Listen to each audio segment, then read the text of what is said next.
ಅವಳು ತನ್ನ ಒಪ್ಪಂದಕ್ಕೆ ಒಪ್ಪಿದ್ದನ್ನು ಕಂಡು ಖುಷಿಯಾಗಿತ್ತು ಆಯುಧ್ಗೆ. ವೆರಿ ಗುಡ್, ತುಂಬಾ ಬೇಗ ಅರ್ಥ ಮಾಡ್ಕೊಂಡಿದ್ಯಾ. ಇನ್ನು ಮುಂದೆ ನಾನ್ ಹೇಳಿದ ಹಾಗೆ ಕೇಳ್ಬೇಕು ನೀನು. ಯಾವುದೂ ನಿನ್ನಿಷ್ಟದಂತೆ ಇರೋದಿಲ್ಲ. ಮಗು ರುಟ್ಟೋವರ್ಗೂ ನಿನ್ನ ಪೂರ್ತಿ ಜವಾಬ್ದಾರಿ ನನ್ನದು, ಅರ್ಥಾಯ್ತಾ ಎಂದನು. ಅವಳು ಸರಿಯೆಂದು ತಲೆಯಾಡಿಸಿದಳು. ಮಗುವಿನ ಒಳಿತಿಗಾಗಿ ಅವನು ಹೇಳಿದ್ದನ್ನೆಲ್ಲ ಕೇಳಬೇಕು ಎಂಬುದು ಸಹಸ್ರಳ ತಲೆಯಲ್ಲಿ ಕುಳಿತುಬಿಟ್ಟಿತ್ತು. ಸರಿ, ಹಾಗಾದ್ರೆ ಡ್ಯಾಡಿ ಮುಂದೆ ಹೇಳು, ನನಗೆ ಈ ಮದುವೆ ಇಷ್ಟ ಇದೆ ಅಂತ ಏನುತ್ತಾ ಅವಳ ಕೈ ಹಿಡಿದು ಹೊರಗೆ ಕರೆದೊಯ್ದ ಆಯುಧ್. ಎಲ್ಲರೂ ಅವರಿಬ್ಬರಿಗಾಗಿಯೇ ಕಾಯುತ್ತಿದ್ದರು. ಆರ್ಯನಿಗಂತೂ ಜೀವವೇ ನಿಲ್ಲುತ್ತಿಲ್ಲ. ಅವಳು ಮದುವೆಗೆ ಒಪ್ಪಿಬಿಟ್ಟರೆ, ಆಸ್ತಿಯೆಲ್ಲ ಆ ಮಗುವಿನ ಪಾಲಾಗಿ ಬಿಟ್ಟರೆ ಎಂದು ಭಯವಾಗುತ್ತಿದೆ. ಅಯ್ಯೋ, ಏನ್ ಮಾತಾಡಿದ್ರಿ? ಮದುವೆಯ ಬಗ್ಗೆ ನಿಮ್ಮ ನಿರ್ಧಾರ ಏನು ಕೇಳಿದರು ವಿನಾಯಕ್. ಮದುವೆಗೆ ನಮ್ಮಿಬ್ಬರ ಒಪ್ಪಿಗೆಯೂ ಇದೆ ಡ್ಯಾಡ್, ಆದಷ್ಟು ಬೇಗ ಮದುವೆ ಆಗ್ತೇವೆ ಎಂದನು. ಸಹಸ್ರ ಮೌನವಾಗಿಯೇ ನಿಂತಿದ್ದಳು. ವಿನಾಯಕರಿಗೆ ಖುಷಿಯಾಗಿತ್ತು. ಅವರು ಈ ವಿಲ್ ಮಾಡಿದ್ದೇ ಆಯುಧ್ ಬೇಗ ಮದುವೆ ಆಗಲಿ ಎಂದು. ಯಾಕೆಂದ್ರೆ ಅವನಿಗೆ ಮದುವೆಯ ಮೇಲೆ ನಂಬಿಕೆಯೇ ಇರಲಿಲ್ಲ. ಜೀವನ ಪೂರ್ತಿ ಹೀಗೆಯೇ ಹುಡುಗಿಯರ ಸಹವಾಸ ಮಾಡಿ ಎಲ್ಲಿ ಹಾಳಾಗುತ್ತಾನೋ ಎನ್ನುವ ಭಯವಿತ್ತು. ಓ, ಒಳ್ಳೇದು. ಹಾಗಾದ್ರೆ ನಾವು ತಡ ಮಾಡೋದ್ ಬೇಡ, ಬೇಗ ಮದುವೆ ಮಾಡಿ ಮುಗಿಸ್ಬಿಡೋಣ. ಸಹಸ್ರ ಬೇರೆ ಪ್ರೆಗ್ನೆಂಟ್, ಈ ಟೈಮದಿ ತಡ ಮಾಡಿದ್ರೆ ತೊಂದರೆ ಆಗುತ್ತೆ ಎಂದರು ವಿನಾಯಕ್. ಆದ್ರೆ ಅವಳಿಗೆ ಈಗಾಗ್ಲೇ ನಿಶ್ಚಿತಾರ್ಥ ಫಿಕ್ಸ್ ಆಗಿದೆ. ಆ ಹುಡುಗನ ಕಡೆಯವರಿಗೆ ನಾನ್ ಏನ್ ಹೇಳಿ ಎಂದರು ನರೇಂದ್ರ. ನೀವ್ ಅದರ ಬಗ್ಗೆ ತಲೆ ಕೆಡಿಸ್ಕೊಳ್ಬೇಡಿ, ಅವರ ಜೊತೆ ನಾನ್ ಮಾತಾಡ್ತೀನಿ. ನಿಮ್ಮ ಮಗಳನ್ನು ಈ ಮನೆಯ ಮಹಾಲಕ್ಷ್ಮಿಯ ಹಾಗೆ ನೋಡ್ಕೊಳ್ತೇವೆ ಎಂದರು. ಏನಮ್ಮ ಸಹ, ನೀನೇನು ಹೇಳ್ತಾನೆ ಇಲ್ಲ. ನಿನಗೆ ನಿಜವಾಗ್ಲೂ ಈ ಮದ್ವೆ ಇಷ್ಟ ಇದೆ ಅಲ್ವಾ? ಅನುಮಾನದಿಂದ ಕೇಳಿದರು ನರೇಂದ್ರ. ಹೌದು ಅಪ್ಪ, ನಾನೀ ಮದ್ವೆ ಆಗ್ತೀನಿ ಎಂದಳು. ಆರ್ಯನಿಗೆ ಒದ್ದಾಟ ಶುರುವಾಯ್ತು. ಅಷ್ಟು ಅವಸರ ಯಾಕೆ ಡ್ಯಾಡ್? ಒಮ್ಮೆ ನಮ್ಮ ಕನ್ಫರ್ಮೇಷನ್ಗೆ DNA ಟೆಸ್ಟ್ ಮಾಡಿಸ್ಬೋದಲ್ವಾ? ಯಾಕೆಂದ್ರೆ ಮುಂದೆ ಈ ಎಲ್ಲಾ ಆಸ್ತಿಗೂ ವಾರಸುದಾರ ಆಗುವ ಮಗು ಅದು. ನಾವು ಕಣ್ಮುಚ್ಚಿ ಎಲ್ಲವನ್ನು ಮಾಡೋಕೆ ಆಗಲ್ವಲ್ವಾ ಎಂದನು ಆರ್ಯ. ಅದರ ಅವಶ್ಯಕತೆ ಏನೂ ಇಲ್ಲ ಆರ್ಯ, ಮಗು ನನ್ನದೇ ಅಂತ ಆಯು ಒಪ್ಕೊಂಡಿದಾನಲ್ಲ, ಮತ್ತೇನು ಅನುಮಾನ? ವಿನಾಯಕ್ ಹೇಳಿದಾಗ ಆರ್ಯನ ಎದುರು ಬಂದು ನಿಂತ ಆಯುಧ್. ನನ್ನ ಮಗುವನ್ನು ಸಾಯಿಸುವುದಕ್ಕೆ ನೀನೇ ತಾನೇ ಸುಪಾರಿ ಕೊಟ್ಟಿರುವುದು ಎಂದು ಎಲ್ಲರ ಮುಂದೆ ಕೇಳಿದಾಗ ಉಗುಳು ನುಂಗುವಂತಾಯ್ತು ಆರ್ಯನಿಗೆ. ಅದೇ ತಡವರಿಸಿದರೆ ಸಿಕ್ಕಿ ಬೀಳುವೆನೆಂದು ಗೊತ್ತಿತ್ತು. ಭಯವನ್ನು ತೋರ್ಪಡಿಸದೆ ನಾಲಿಗೆ ಬಿಗಿ ಹಿಡಿದು ಮಾತಾಡೋ ಆಯು, ನಾನ್ಯಾಕೆ ನಿನ್ನ ಮಗುನ ಸಾಯಿಸ್ಲಿ ಎಂದನು. ನಕ್ಕು, ಇದಪ್ಪ ಪ್ರಶ್ನೆ ಅಂದ್ರೆ, ಆ ಮಗು ಹುಟ್ಟಿದರೆ ಅರ್ಧ ಆಸ್ತಿಯಲ್ಲ ಆ ಮಗುವಿನ ಹೆಸರಿಗೆ ಹೋಗುತ್ತಲ್ಲ, ಆಗ ನಿನಗೇನ್ ಸಿಗುತ್ತೆ? ಇಷ್ಟು ಕಾರಣ ಸಾಕಲ್ವಾ ಎಂದನು ಆಯುಧ್. ಅವನು ತನ್ನ ಗಂಡನ ಬಗ್ಗೆ ಹೀಗೆಲ್ಲ ಮಾತನಾಡುತ್ತಿರುವುದು ಇಷ್ಟವಾಗಲಿಲ್ಲ ಅರುಣಿಮಾಳಿಗೆ. ಮಧ್ಯೆ ಬಂದ ಅರುಣಿಮಾ, ಆಯು, ಅಪವಾದ ಮಾಡುವುದಕ್ಕೂ ಒಂದು ಮಿತಿ ಇರುತ್ತೆ. ಅವರು ನಿನ್ನ ಅಣ್ಣ ಅನ್ನೋದನ್ನ ಮರಿಬೇಡ. ಒಂದು ಮುಗ್ಧ ಜೀವವನ್ನು ಕೊಲ್ಲುವಷ್ಟು ಕೆಟ್ಟವರಲ್ಲ ನನ್ನ ಆರ್ಯ. ನೋಡಿ ಮಾವ ಹೇಗೆಲ್ಲ ಮಾತಾಡ್ತಾನೆ ಎಂದಳು. ಆಯು, ಸಾಕು, ಸುಮ್ಮನಿರು. ಏನ್ ಮಾತಾಡ್ತಾ ಇದ್ಯಾ? ಅವನು ನಿನ್ನ ಅಣ್ಣ. ಆಸ್ತಿಯ ಗಲಾಟೆಯಲ್ಲಿ ಸಂಬಂಧಗಳನ್ನ ಮರೆಬೇಡಿ ಎಂದು ಗದರಿದರು ವಿನಾಯಕ್. ಆರ್ಯನತ್ತ ವಾರೆನೋಟ ಬೀರುತ್ತಾ, ನನ್ನ ಮಗು ಸತ್ತರೆ ಇವನಿಗಲ್ಲದೆ ಬೇರೆ ಯಾರಿಗೆ ಲಾಭವಿದೆ ಡ್ಯಾಡ್ ಎಂದನು. ಆಗ ಮುಂದೆ ಬಂದ ಸಹಸ್ರ, ಇಲ್ಲ, ಇವರಲ್ಲ, ಆ ರೌಡಿಗಳು ಮಾತನಾಡುವುದನ್ನ ನಾನು ಕೇಳಿಸ್ಕೊಂಡಿದ್ದೀನಿ. ಮೇಡಮ್ ಅಂತ ಮಾತಾಡ್ತಾ ಇದ್ರು, ಅಂದ್ರೆ ಅವರಿಗೆ ಸುಪಾರಿ ಕೊಟ್ಟಿರೋಡು ಯಾರೋ ಲೇಡಿ ಎಂದಳು. ಈಗ ಜೀವ ಬಂದಂತಾಯ್ತು ಆರ್ಯನಿಗೆ. ಈಗಲಾದರೂ ಗೊತ್ತಾಯ್ತಾ ಆಯು? ಇನ್ನೊಮ್ಮೆ ಬಾಯಿಗೆ ಬಂದ ಹಾಗೆ ಮಾತಾಡ್ಬೇಡ. ಮತ್ತೆ ಇಲ್ಲ ಸಲ್ಲದ ಅಪವಾದ ಹೊರಸಿದ್ರೆ ನಾನು ಸುಮ್ನೆರೋದಿಲ್ಲ, ಕೋಪದಲ್ಲಿ ಹೇಳಿ ಅಲ್ಲಿಂದ ಹೊರಟುಬಿಟ್ಟ ಆರ್ಯ. ಆಯುಧನ ಹುಬ್ಬುಗಳು ಗಂಟಾದವು. ಸುಪಾರಿ ಕೊಟ್ಟಿರುವುದು ಯಾರೋ ಹೆಂಗಸು ಎಂದು ತಿಳಿದಾಗ ಅವನ ಅನುಮಾನ ಅರುಣಿಮಾಳ ಕಡೆ ಹರಿಯಿತು. ಅರುಣಿಮಾಳ ಮೇಲೆ ಅನುಮಾನ ಮೂಡಿತ್ತು ಆಯುಧ್ಗೆ. ಈ ಮಗು ಸತ್ರೆ ತನ್ನ ಅಣ್ಣನಿಗೆ ಬಿಟ್ರೆ ಅತ್ತಿಗೆಗೆ ಲಾಭವಲ್ಲವೇ? ಆದರೂ ಅವನ ಒಳಮನಸ್ಸೇಕೋ ಅದನ್ನು ಒಪ್ಪಲು ಹಿಂಜರಿಯುತ್ತಿತ್ತು. ಹಾಗಾಗಿ ತನ್ನ ಅನುಮಾನವನ್ನು ಯಾರೊಂದಿಗೂ ಹೇಳಿಕೊಳ್ಳಲಿಲ್ಲ ಆಯುಧ್. ಸರ್, ನಾವು ಹೊರಡ್ತೇವೆ, ಈಗಾಗ್ಲೇ ತುಂಬಾ ಕತ್ತಲಾಗಿದೆ ಎಂದಳು ಸಹಸ್ರ. ಎಲ್ಲಿಗೆ? ನೀನಿನ್ಮುಂದೆ ಇಲ್ಲೇ ಇರಬೇಕು ಎಂದನು ಆಯುಧ್. ಅವಳಿಗೆ ಸಿಟ್ಟು ಬಂದಿತ್ತು. ಯಾಕೆ? ಮದುವೆ ಆಗದೆ ನಾನು ಹೇಗೆ ಇದೇ ಮನೆಯಲ್ಲಿರೋದಕ್ಕಾಗುತ್ತೆ? ಮದುವೆ ಆಗುವವರೆಗೂ ನಾನು ನನ್ನ ಅಪ್ಪನ ಮನೆಯಲ್ಲೇ ಇರ್ತೀನಿ ಹೇಳಿದಳು. ಹೌದು ಆಯು, ಅವಳು ಅಲ್ಲೇ ಇರ್ಲಿ, ಮದುವೆ ಆದಮೇಲೆ ಇಲ್ಲಿಗ್ ಬರ್ತಾಳೆ ವಿನಾಯಕ್ ಸಹ ಹೇಳಿದರು. ಆದ್ರೆ ಅವನಿಗೆ ಮತ್ತೆ ಅವಳಿಗೆಲ್ಲಿ ತೊಂದರೆ ಆಗುವುದೋ ಎನ್ನುವ ಯೋಚನೆ. ಸರಿ, ಆದ್ರೆ ನಾನೇ ಡ್ರಾಪ್ ಮಾಡಿ ಬರ್ತೇನೆ ಅದೇ ಗತ್ತಿನಲ್ಲಿ ಹೇಳಿ ಕಾರ್ ಕೀ ಹಿಡಿದು ಹೊರನಡೆದನು. ಅಬ್ಬಾ, ಎಲ್ಲವನ್ನೂ ಆರ್ಡರ್ ಮಾಡ್ತಾನೆ. ಸಾಮಾನ್ಯ ಮನುಷ್ಯರ ಹಾಗೆ ಮಾತಾಡುವುದಕ್ಕೆ ಬರೋದೇ ಇಲ್ಲ ಅನ್ಸುತ್ತೆ ಇವನಿಗೆ, ಈಡಿಯೇಟ್ ಎಂದು ಅವನ ಹಿಂದೆಯೇ ನಡೆದಳು ಸಹಸ್ರ. ಅಂಕಲ್, ಹೋಗಿ ನೀವು ಕೂಡ ನಿಮ್ಮ ಅಳಿಯನ ಕಾರಲ್ಲಿ ಹೇಳಿದಳು ಸಿಂಧು ನರೇಂದ್ರರಿಗೆ. ಏನೂ ಬೇಡ ಅಮ್ಮ, ನಿನ್ನ ಸ್ಕೂಟಿ ಇದೆಯಲ್ಲ, ಮನೆಗೆ ಬಿಟ್ಬಿಡು ಹಿಂಜರಿದು ಹೇಳಿದರು ನರೇಂದ್ರ. ಅಯ್ಯೋ, ಯಾಕೆ ಅಂಕಲ್, ಸಂಕೋಚ ಬೇಡ, ಹೋಗಿ. ಅದೂ ಅಲ್ಲದೆ ನಾನು ನಿಮ್ಮನ್ನು ಮನೆಗೆ ಬಿಟ್ಟು ನಾನು ಮನೆಗೆ ಹೋಗುವಷ್ಟರಲ್ಲಿ ತಡವಾಗಿ ಬಿಡುತ್ತೆ ಎಂದಳು. ಸರಿಯಮ್ಮ, ಹುಷಾರಾಗಿ ಹೊರಡು ಎಂದು ತಾವು ಸಹ ಮಗಳ ಹಿಂದೆ ಹೋದರು ನರೇಂದ್ರ. ಆಯುಧ್ ಅದಾಗಲೇ ಕಾರು ಹತ್ತಿ ಕುಳಿತಿದ್ದ. ಬನ್ನಿ ಅಪ್ಪ ಎಂದು ಅವರನ್ನು ಕಾರಿನ ಹಿಂದಿನ ಸೀಟಿನಲ್ಲಿ ಕೂರಿಸಿದ ಸಹಸ್ರ ತಾನು ಅವರ ಪಕ್ಕ ಕೂರನು ಮುಂದಾದಾಗ, ನಾನೇನು ಡ್ರೈವರ್ ಅಲ್ಲ ಎಂದನು ಮತ್ತದೇ ಕಂಚಿನ ದನಿಯಲ್ಲಿ. ಆದರೂ ಮುಂದೆ ಹೋಗಿ ಕೂರದೆ ಬೇಕೆಂದೇ ಕಾರಿನ ಬಾಗಿಲನ್ನು ಜೋರಾಗಿ ಹಾಕಿಕೊಂಡಿದ್ದಳು ಸಹಸ್ರ. ಹಬ್ಬಾ, ಎಷ್ಟು ಕೊಬ್ಬು!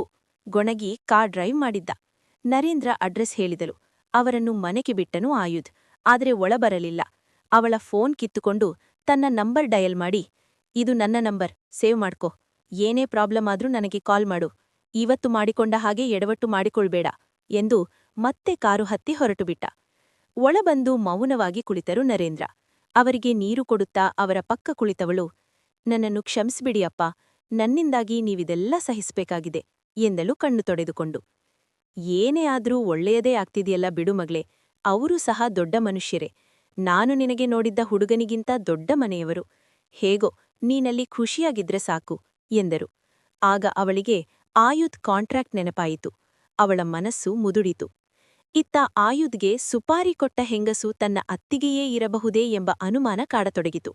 ಆದರೆ ಯಾವುದೇ ಸಾಕ್ಷಿಗಳಿಲ್ಲದೆ ನಂಬಲು ಕಷ್ಟವಾಯಿತು. ಅದೇಕೋ ಆ ದಿನ ನಿದ್ದೆಯೇ ಬರವಿಲ್ಲ ಅವನಿಗೆ. ಮರುದಿನ ಸಿಂಧು ಸಹಸ್ರಳ ಮನೆಗೆ ಬಂದಿದ್ದಳು. ನೆನೆ ರಾತ್ರಿ ಅವಳೊಂದಿಗೆ ಸರಿಯಾಗಿ ಮಾತನಾಡಲು ಆಗಿರಲಿಲ್ಲವಲ್ಲ. ನರೇಂದ್ರ ಏನೋ ಕೆಲಸದ ಮೇಲೆ ಹೊರಹೋಗಿದ್ದರು. ಅಂತೂ ಹೊಡೆದಿಯಲ್ಲಮ್ಮ ಲಾಟ್ರಿನಾ, ದೊಡ್ಡ ಮನೆ ಸೊಸೆಯಾಗ್ತಾ ಇದ್ಯಾ ಎಂದಳು ಅವಳನ್ನು ಛೇಡಿಸುತ್ತಾ. ಆದರೆ ಸಹಸ್ರಳ ಮುಖದಲ್ಲಿ ನಗುವೇ ಇಲ್ಲ. ಅಯ್ಯೋ ಏನೈತೆ, ಈಗೆಲ್ಲ ಪ್ರಾಬ್ಲಮ್ ಸಾಲ್ವ್ ಆಯ್ತು ತಾನೆ, ಮತ್ತ್ಯಾಕೆ ಬೇಜಾರು ಕೇಳಿದಳು ಸಿಂಧು. ಏನೂ ಸರಿಹೋಗಿಲ್ಲ ಸಿಂಧು, ಯಾವುದೂ ಹೊರಗೆ ಕಂಡ ಹಾಗೇ ಇಲ್ಲ ಅಂದ್ರೆ ಕೇಳಿದಳು ಹುಬ್ಬುಗಂಟಿಕ್ಕಿ. ಆಗ ತಾನೂ ಹಾಗೂ ಆಯುಧ್ ರೂಮಿನಲ್ಲಿ ಮಾತನಾಡಿದ ಎಲ್ಲಾ ವಿಷಯವನ್ನೂ ಅವಳೊಂದಿಗೆ ಹೇಳಿಕೊಂಡಿದ್ದಳು ಸಹಸ್ರ. ಅಯ್ಯೋ ದೇವ್ರೇ, ಇಷ್ಟೆಲ್ಲಾ ವಿಷಯ ಇದೆಯಾ? ನಿಜವಾಗಿಯೂ ನೀನೀಗ ಚಿನ್ನದ ಮೊಟ್ಟೆ ಇಡುವ ಕೋಳಿಯೇ ಬಿಡು ಎಂದಾಗ ಮುನಿಸಿನಿಂದ ಅವಳತ್ತ ನೋಡಿದಳು ಸಹಸ್ರ. ಓಕೆ ಸಾರಿ, ಆದರೂ ಸಹ ಅವನಿಗೆ ಆಸ್ತಿ ಬೇಕು, ಅದು ಬೇಕು, ಅಂದ್ರೆ ಮಗು ಬೇಕು. ಮಗು ನಿನ್ನತ್ರ ಇದೆ. ಹಾಗಿದ್ದ ಮೇಲೆ ನೀನ್ ಹೇಳಿದ ಹಾಗೆ ಅವನು ಕೇಳ್ಬೇಕು. ಆದ್ರೆ ನೀನೇ ದಡ್ಡಿಯ ಹಾಗೆ ಅವನು ಹೇಳಿದ್ದಕ್ಕೆಲ್ಲ ಹೂ ಅಂತ ತಲೆಯಾಡ್ಸಿ ಬಂದಿದ್ಯಲ್ಲ ಎಂದಳು ಸಿಂಧು. ಇಲ್ಲ ಸಿಂಧು, ಇದಕ್ಕೆ ಒಪ್ಪಲಿಲ್ಲ ಅಂದ್ರೆ ನಿನ್ನ ಮಗುನ ಸಾಯಿಸ್ಬಿಡ್ತಾರೆ ಎಂದಳು. ಅಯ್ಯೋ ಹುಚ್ಚಿ, ಆಸ್ತಿಗೋಸ್ಕರ ಇಷ್ಟೆಲ್ಲ ಮಾಡೋನೋ ಮಗುನ ಅಷ್ಟು ಸುಲಭವಾಗಿ ಸಾಯಿಸೋದಿಕ್ಕೆ ಬಿಡ್ತಾನಾ? ಈ ಮಗುನ ಇಟ್ಕೊಂಡು ನೀನವನನ್ನ ಎಷ್ಟು ಆಟ ಆಡಿಸ್ಬೋದು ಗೊತ್ತಾ? ಒಂದು ಡೆಮೋ ನೋಡ್ತೀಯಾ ಎನ್ನುತ್ತಾ ಅವಳ ಫೋನ್ ಎತ್ತಿಕೊಂಡು ಆಯುಧ್ಗೆ ಮೆಸೇಜ್ ಮಾಡಿದ್ದಳು ಸಿಂಧು. ಹೇ ಸಿಂಧು, ಏನೇ ಮಾಡಿದೆ?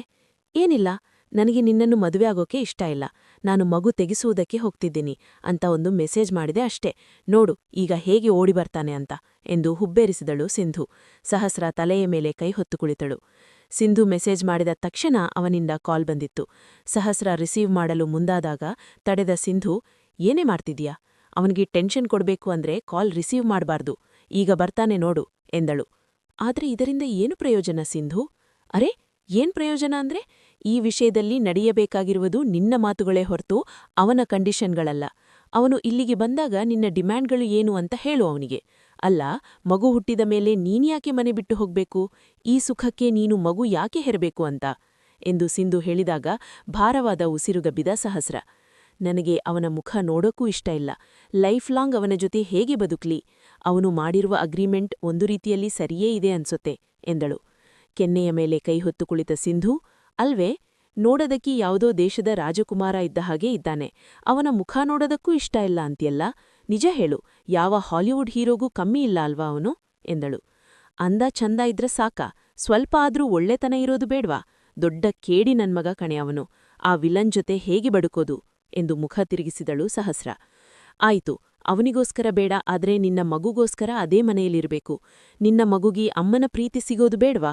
ಮಗು ಹೆತ್ತುಕೊಟ್ಟು ಹೋಗಕ್ಕೆ ನೀನು ಮಗು ಹೆರುವ ಯಂತ್ರ ಅಲ್ಲ ಸಹ. ಇದನ್ನೆಲ್ಲ ಅವನು ಆಸ್ತಿಗೋಸ್ಕರ ಮಾಡ್ತಾ ಇದ್ದಾನೆ ಅಂದ ಮೇಲೆ ಅವನು ಮಗುನ ಚೆನ್ನಾಗಿ ನೋಡ್ಕೊಳ್ತಾನೆ ಅನ್ನೋದು ಏನ್ ಗ್ಯಾರಂಟಿ? ಆಸ್ತಿಯೆಲ್ಲ ತನ್ನ ಹೆಸರಿಗೆ ಮಾಡಿಕೊಂಡು ಮಗುನ ಅನಾಥಾಶ್ರಮಕ್ಕೆ ಬಿಟ್ಬಿಟ್ರೆ ಎಂದಾಗ ಗಾಬರಿಯಾಯಿತು ಸಹಸ್ರಳಿಗೆ.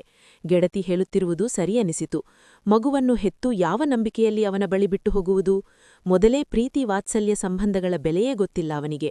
ಈಗಲೂ ಅವ ಇದನ್ನೆಲ್ಲ ಮಗುವಿನ ಪ್ರೀತಿಯಿಂದಲ್ಲ, ಆಸ್ತಿಗೋಸ್ಕರ ಮಾಡ್ತಾ ಇರುವುದು. ಅಷ್ಟರಲ್ಲಿ ಕಾಲಿಂಗ್ ಬೆಲ್ ಸದ್ದಾಗಿತ್ತು. ನಾನು ಹೇಳಿದ್ದೆ ಅಲ್ವಾ ಬರ್ತಾನೆ ಅಂತ. ಮೆಸೇಜ್ ಮಾಡಿ 10 ನಿಮಿಷವೂ ಆಗಿಲ್ಲ. ಹೇಗೆ ಓಡಿ ಬಂದಿದ್ದಾನೆ ನೋಡು.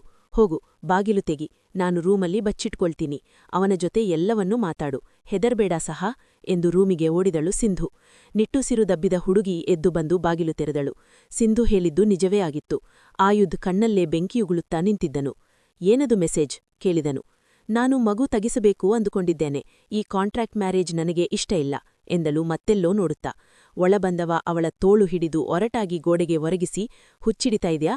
ನಿನ್ನೆ ತಾನೇ ಒಪ್ಪಿದ್ದೆ ಎಂದನು. ಹೌದು, ಆದ್ರೆ ಈಗ ಬೇಡ ಅನಿಸ್ತಿದೆ ಎಂದಳು ಹೆದರದೆ. ಹುಚ್ಚಿಡಿಸ್ಬೇಡ, ಸಿಟ್ಟು ಬಂದ್ರೆ ಏನು ಮಾಡ್ತೀನೋ ನನಗೇ ಗೊತ್ತಿಲ್ಲ ಎಂದಾಗ ಅವನನ್ನು ಹಿಂದಕ್ಕೆ ದೂಡಿ, ಏನು ಮಾಡ್ತೀಯಾ, ಏನು ಮಾಡೋಕ್ಕಾಗುತ್ತೆ ನಿನ್ನಿಂದ? ಮಗುವನ್ನು ಉಳಿಸಿಕೊಳ್ಳಬೇಕೋ ಬಿಡಬೇಕೋ ಎನ್ನುವ ಪೂರ್ತಿ ಅಧಿಕಾರ ಇರುವುದು ತಾಯಿಗೆ ಮಾತ್ರ. ಅದರಲ್ಲೂ ನಮ್ಮಿನ್ನು ಮದುವೆನೇ ಆಗಿಲ್ಲ ಅಂದಮೇಲೆ ನಿನಗೆ ಈ ಮಗುವಿನ ಮೇಲೆ ಯಾವ ಅಧಿಕಾರವೂ ಇರೋದಿಲ್ಲ. ಈ ಮಗು ನಿನಗೆ ಬೇಕು ಅಂದ್ರೆ ನಾನು ಹೇಳಿದ್ದು ನಡೆಯಬೇಕು ಎಂದಳು ಸಹಸ್ರ. ಅವನ ಮುಷ್ಟಿ ಬಿಗಿಯಿತು. ನಿನ್ನೆ ಏನೋ ಹೇಳಿ ಹೆದರಿಸಿದ್ದೆ, ಈಗ ತಿರುಗಿ ಬಿದ್ದಿದ್ದಾಳೆ ಎನ್ನಿಸಿತು. ಏನು ಬೇಕು ನಿನಗೆ ಎಂದ ಅವಳನ್ನೇ ಕೆಕ್ಕರಿಸಿ. ನಾನು ನಿನ್ನನ್ನು ಮದುವೆ ಆಗ್ತೀನಿ, ಆದ್ರೆ ಕಾಂಟ್ರಾಕ್ಟ್ ಮ್ಯಾರೇಜ್ ಅಲ್ಲ. ಮಗುವನ್ನು ಬಿಟ್ಟು ಹೋಗೋದಿಲ್ಲ ನಾನು. ನಿನ್ನ ಹೆಂಡತಿಯಾಗಲ್ಲದಿದ್ದರೂ ಕೊನೆಯವರೆಗೂ ನನ್ನ ಮಗುವಿನ ತಾಯಿಯಾಗಿ ಅದೇ ಮನೆಯಲ್ಲಿ ಇರ್ತೀನಿ ನಾನು ಎಂದಿದ್ದಳು. ಒಂದೊಂದೇ ಹೆಜ್ಜೆ ಇಟ್ಟು ಅವಳ ಹತ್ತಿರ ಬರತೊಡಗಿದನು. ಅವಳಿಗೆ ಭಯವಾಯಿತು. ಗೋಡೆಗೆ ಅಂಟಿಕೊಂಡಲು ಸಹಸ್ರ. ಅವಳ ಸನಿಹ ಬದ್ದು ಒಂದು ಬದಿಯ ಗೋಡೆಯ ಮೇಲೆ ಕೈಯೂರಿ ಅವಳತ್ತ ಬಾಗಿದವ, ನಿನ್ನನ್ನ ಹೊತ್ಕೊಂಡು ಹೋಗಿ ಯಾರೂ ಇಲ್ಲದ ಊರಿನಲ್ಲಿ 4 ಗೋಡೆಗಳ ಮಧ್ಯೆ ಕೂಡಿಹಾಕಿ ನನಗೆ ಬೇಕಾದ್ದನ್ನ ಪಡ್ಕೊಳ್ತೀನಿ ಹೊರತು ನೀನು ಹೇಳಿದ ಹಾಗೆ ಕುಣಿಯುವುದಿಲ್ಲ. ಯಾರ ಅಂಗೈಗೊಂಬೆಯೂ ಅಲ್ಲ ಈ ಆಯುಧ್.